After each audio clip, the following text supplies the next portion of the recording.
સુરતમાં અદાણી ગ્રુપના કર્મચારીઓએ શહેર પોલીસ સામે ગંભીર આક્ષેપની સાથે મોરચો માંડ્યો। હજીરા અને ઈચ્છાપુર પોલીસ મથકના પીઆઈ હડતાલ પર ઉતરેલા કર્મચારીઓને નોકરી પર પરત ફરવા માટે ફોન કરી અને ધમકાવતા હોવાનો આરોપ લગાવાયો છે।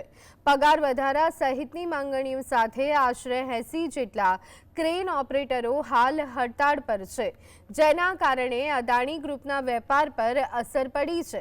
પોલીસના માનસિક ત્રાસ અને દબાણથી કંટાળી મોટી સંખ્યામાં કર્મચારીઓ ન્યાયની માંગ સાથે પોલીસ કમિશનર કચેરીએ પહોંચ્યા હતા।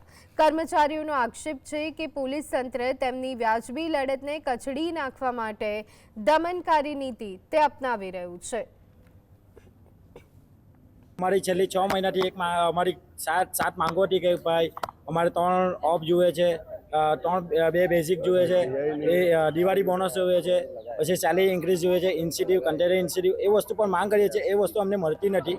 જ્યારે અમે વાત કરીએ તો અમને ખાલી ખોટા વાયદા કરે છે। આ તારીખ આપે છે, આ તારીખ પછી અમારો પ્રોબ્લેમ છે તે સોલ્વ થતો નથી।